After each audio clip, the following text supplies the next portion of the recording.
सड़क पर उतरने के लिए भी तैयार है। आज इनका अंतिम दिन है। अगर मांगे नहीं मानी जाती है तो कल से आंदोलन का रूप कुछ अलग तरीके से ही देखा जाएगा। पर युवाओं को तो पुलिस कह रही है कि हम एफआईआर दर्ज कर देंगे। तो पहले भी हम पे मुकदमे चल रहे हैं। राजस्थान विश्वविद्यालय में भी कई बार प्रशासन ने हम पे मुकदमे लगाए हैं, क्योंकि हम उन लोगों की आवाज उठाते हैं जिनकी कोई सुनने वाला नहीं है। आप संघर्ष करो और संघर्ष की एक ना एक दिन जीत होगी। उसको अंदर डालो। उसके बाद में जो डॉक्टर की वाइफ है, तो अभी वो सड़कों पे झाड़ू तो लगाएगी नहीं। डॉक्टर की वाइफ है तो कुछ तो स्वाभिमान होगा ना उसका। तो आजकल पूछ लो इनको MBBS MD में कितना लगता है। 2 करोड़ के बिना होती है क्या? तो हमारी मांग है, ज्यादा देना तो दो इनको, नहीं देना तो इतना कोई जरूरी नहीं है। इतने सारे धरने प्रदर्शन होने के बाद भी किसी भी युवा के साथ न्याय नहीं करती। देखिए, ये जो प्रदेश की सरकार है, ये असंवेदनशील सरकार है, युवा विरोधी सरकार है। हनुमान बेनीवाल जी से बड़ा नेता कौन है? डॉक्टर राकेश हुई और उसके बाद आज धरने का 6ठा दिन है। युवा लगातार है वो यहाँ पे धरने पे बैठे हुए हैं।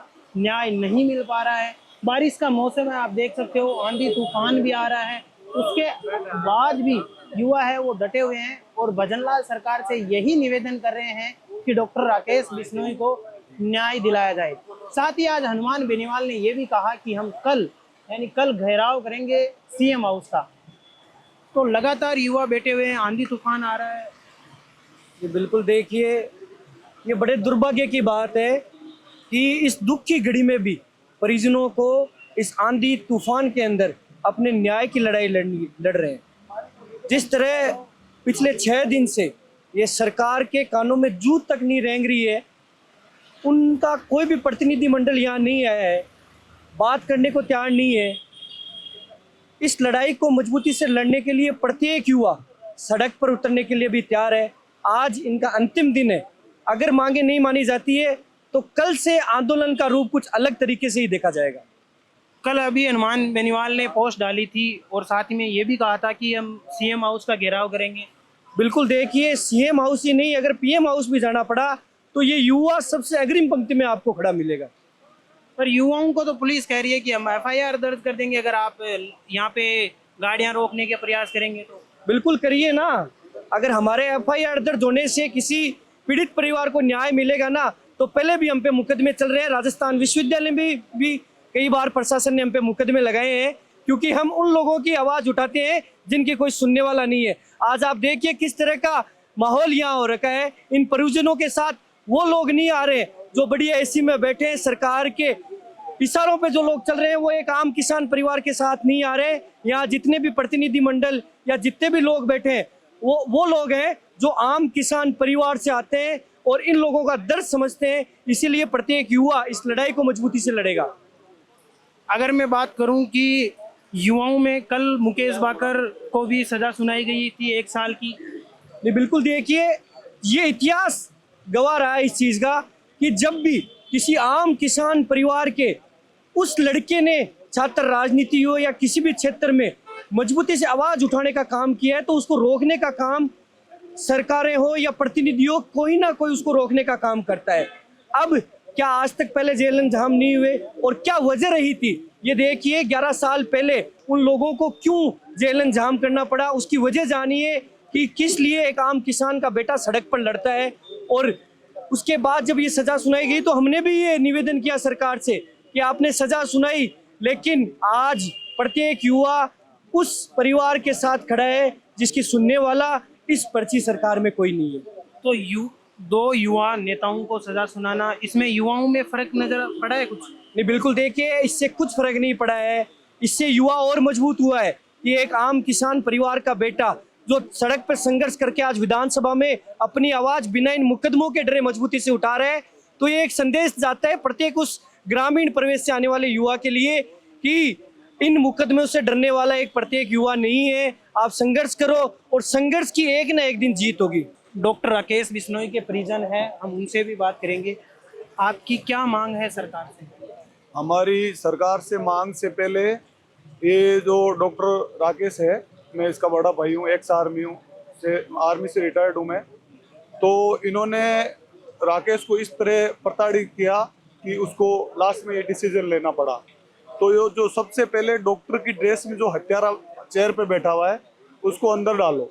उसके बाद में जो डॉक्टर की वाइफ है, तो अभी वो सड़कों पे झाड़ू तो लगाएगी नहीं। डॉक्टर की वाइफ है तो कुछ तो स्वाभिमान होगा ना उसका, क्योंकि अभी 3 ही महीने बचे थे उसको प्रोफेसर बनने में, तो उसके हिसाब से उसको सर्विस मिले। और परिवार को, माँ है घर में, शुगर की प्रॉब्लम है, साथ में रखता था, पिताजी है किसान है। तो आजकल पूछ लो इनको MBBS MD में कितना लगता है, 2 करोड़ के बिना होती है क्या? दो तो हमारी मांग है, ज्यादा देना तो दो इनको, नहीं देना तो इतना कोई जरूरी नहीं है।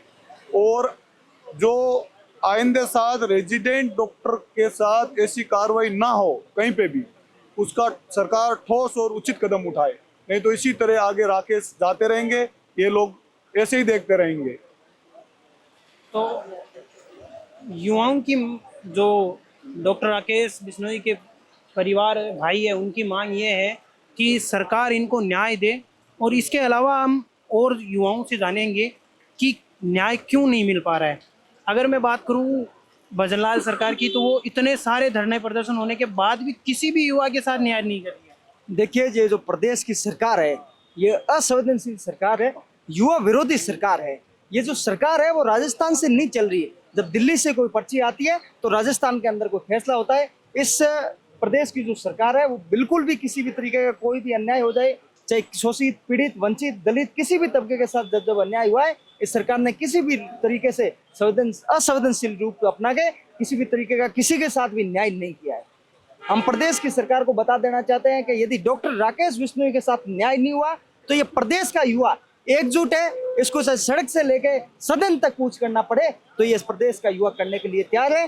अंत में डॉक्टर राकेश बिश्नोई को न्याय देना पड़ेगा। एक आम किसान परिवार से आने वाले बेटे की जिस तरीके से HOD द्वारा निर्मम हत्या कर दी जाती है वो बड़ा ही निंदनीय करते हैं। प्रदेश की सरकार और देश की सरकार चाहे कान खोल के सुन ले, चाहे CM हाउस का कल का हमारे घेराव के लिए हमने आह्वान किया है। प्रदेश का युवा, तमाम युवा एकजुट होकर प्रदेश के मुख्यमंत्री के आवास का घेराव करेगा और निश्चित रूप से लड़ेगा और जीतेगा। और आखिर में प्रदेश की सरकार को झुकना पड़ेगा और डॉक्टर राकेश बिश्नोई को न्याय देना पड़ेगा। कल कितने की युवा है आह्वान से आने की आशंका है? जी देखिए, जिस तरीके से एक आम किसान परिवार से आने वाले डॉक्टर की हत्या कर दी गई है और हमने पूरे प्रदेश के अंदर आह्वान किया है, तो पूरे प्रदेश भर से हजारों और लाखों की संख्या के अंदर युवा आएंगे और डॉक्टर राकेश बिश्नोई के न्याय की लड़ाई को मजबूती से लड़ेंगे।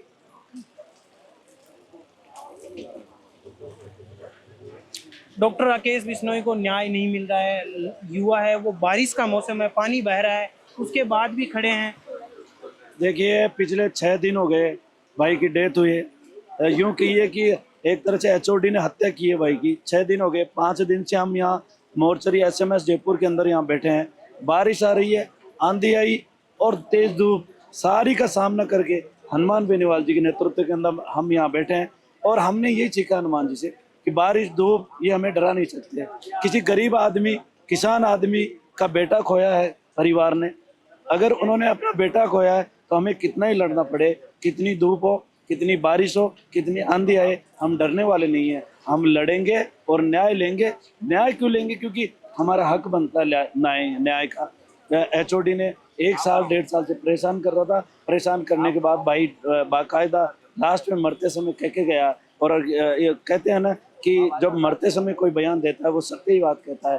तो मरते समय कह के गया कि मैं HOD से परेशान होके गोलियां खा के मेरी जान गंवा रहा हूँ। इसलिए हमारा हक बनता है हम लड़के परिवार को न्याय दिलाए, आंसू पहुँचने का काम करें। हम लड़ेंगे। और कल देखना आप 1 बजे जिस प्रकार से हनुमान बेनीवाल जी ने और विधायक जी बैठे थे, अभिमन्यु पूनिया, निर्मल चौधरी जी बैठे थे, जयपुर ग्रामीण से MP के प्रत्याशी रहे अनिल चोपड़ा जी यहाँ बैठे थे, जो पूर्व राजस्थान विश्वविद्यालय के अध्यक्ष भी रहे, वो भी यहाँ बैठे थे। सब लोग मिलके कल 1 बजे देखना आप, जलजला जो आएगा भजनलाल जी डर जाएंगे और इनकी पुलिस डर जाएगी। क्या करने वाले कल देख लेंगे। या तो कल 1 बजे पहले न्याय दे दे, नहीं फिर हनुमान बेनीवाल जी और उनकी सेना और सारे भाई जो मैंने अभी नाम लिया, सारे नेता, जो छात्र नेता, सारे मिलके हम फिर न्याय लेना जानते हैं। क्या कोई और भी बड़ा नेता आपके साथ आने वाला है? हनुमान बेनीवाल जी से बड़ा नेता कौन है? पूरे भारत के अंदर आप देखिए, जवान और किसान की लड़ाई लड़ने वाला एक ही तो नेता है, हनुमान बेनीवाल जी। उनसे बड़ा नेता कौन है? बताओ कौन आएगा? बाकी तो सारे आगे विधायक बैठे हैं, 2 यूनिवर्सिटी के पूर्व अध्यक्ष बैठे हैं, तो फिर उनसे बड़ा नेता कौन है? मेरे हिसाब से उनसे बड़ा कोई नेता है नहीं। हनुमान बेनीवाल जी तो उनसे बड़ा कोई नहीं है। तो युवाओं की एक ही मांग है, डॉक्टर राकेश बिश्नोई को न्याय मिले।